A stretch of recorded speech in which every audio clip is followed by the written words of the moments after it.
There has been a debate for a long time on whether or not that video games should be included in the pantheon of forms of art category that so many people need as a qualifier to give any sort of validation to the medium. I think that the genre of video games as a whole began its trepidatious first real steps into that category in the 90s, with games like Chrono Trigger, Ocarina of Time, Final Fantasy VII, Metal Gear Solid, and Myst. And while I recognize that there were trendsetters before these games, all I'm saying is that the 90s is when video games collectively began to take its first steps into the hive mind of popular culture, into an art form.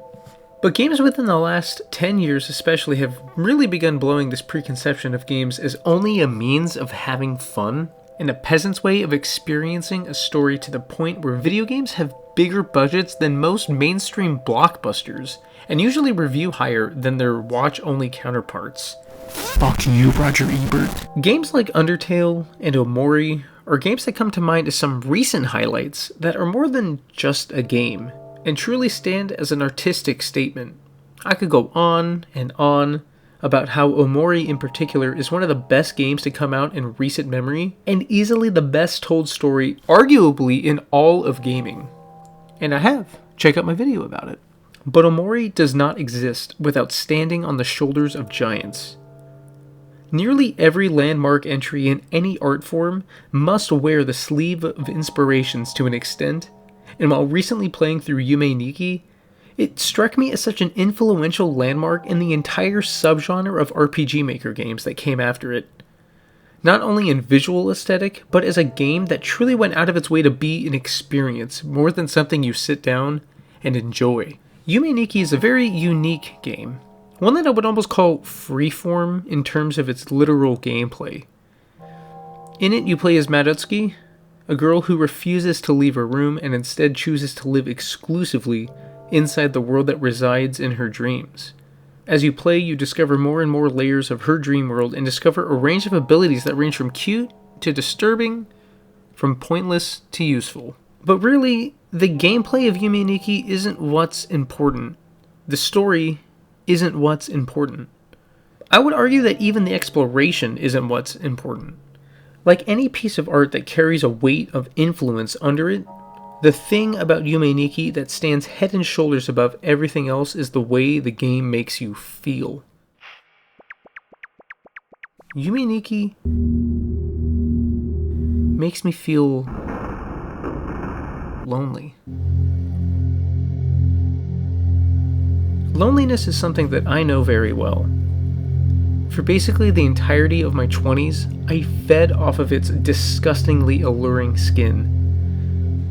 While my life has been privileged with a lot of people in my life and a lot of good memories there to look fondly back on, a good chunk of that time was consumed by this lie of isolation.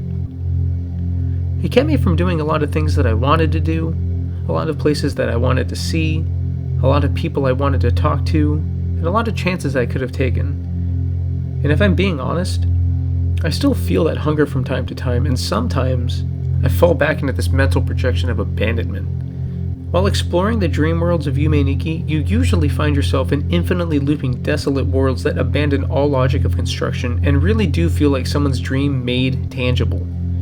Huge, weird pillars, strange yet familiar looking architecture, bizarre creatures, abstract shapes, and nonsensical connecting worlds give Yume Nikki a very specific atmosphere. I can't help but feel some sort of connection to the worlds that you travel to in Yume Nikki. As a kid, I was fascinated by strange, abstract worlds. I was enraptured by books like I Spy, and I would stare for hours into the worlds presented to me in those pictures, imagining the sounds, the smells, and feelings of being in those images.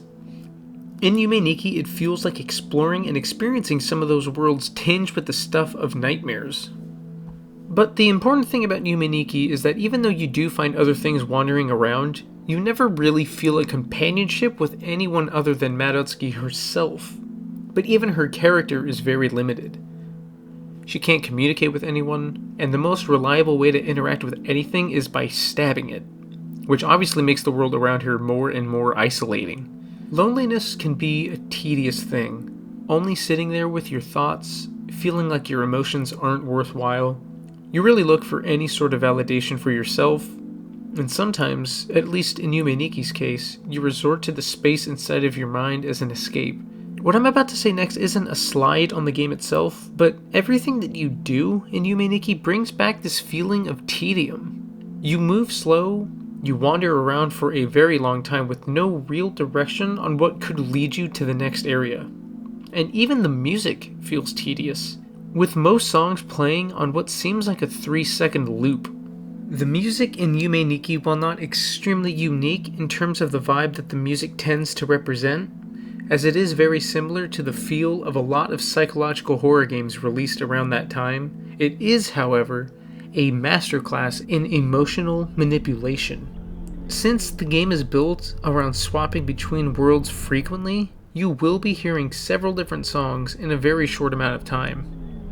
You will go from something really serene like the music that plays in the docks, to the pulsing drumming of the Face Carpet Plaza, to the hauntingly silent yet chilling white desert theme. It's a haunting look into Madotsuki's psyche, and I think the most impressive thing is that it works magnificently in putting you into her mindset as well.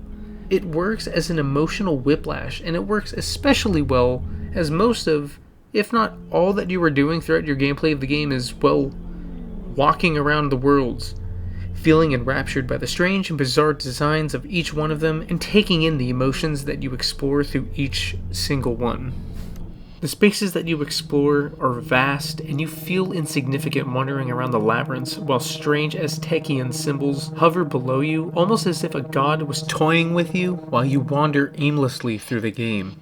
When I was going through some of my lowest points due to loneliness and due to depression, I just wanted to escape and feel some sort of comfort within myself. But the self-destructive feeling that loneliness is will always prevent that from being accomplished.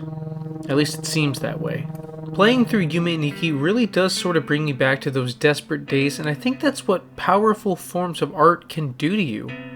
It can make you reflect.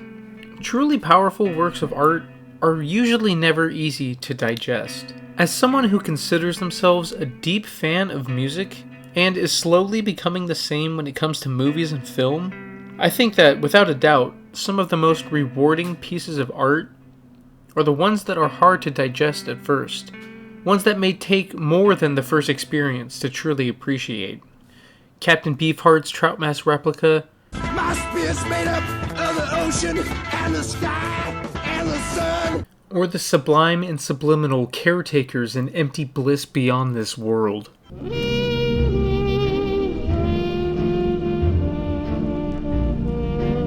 And films like Lake Mungo or I'm Thinking of Ending Things are some offhand options that I can compare Yume Nikki to, in the sense that in order to fully appreciate it, your sense of enjoyment to an extent must be challenged.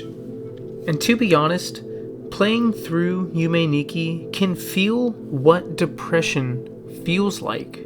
There are blissful moments of introspection, sure, but a lot of the time it feels empty, it feels callous, it feels cold. It is aimless, it is tedious, it is monotonous, and it really does not feel fun to experience.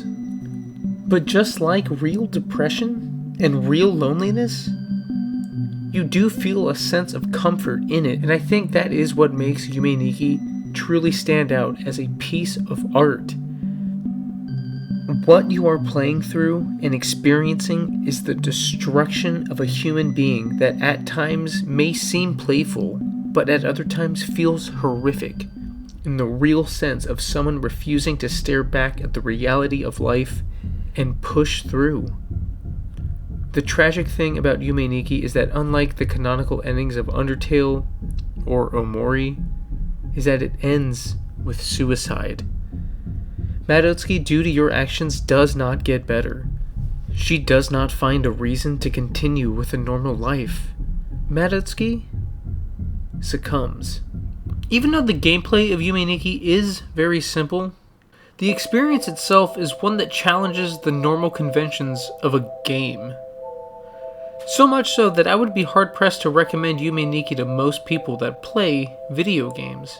It's really hard to pinpoint, but unless you find the foggy streets of Silent Hill to be very calming, or maybe the more recent Lost in Vivo tickles some sort of sick, twisted memory of longing for being alone like they do for me, only then do I think I can recommend that you sit down and truly experience Yume Nikki.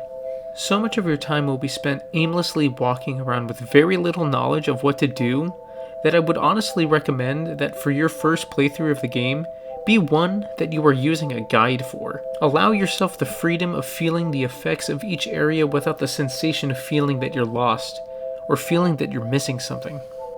The thing is, there is a sense of comfort in loneliness. Sometimes it is good to escape into it.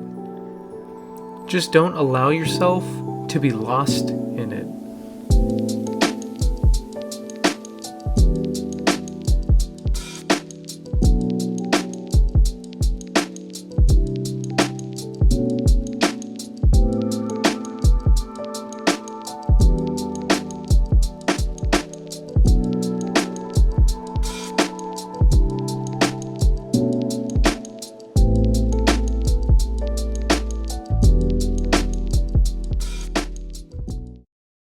Tomato is a fruit, but it also a vegetable.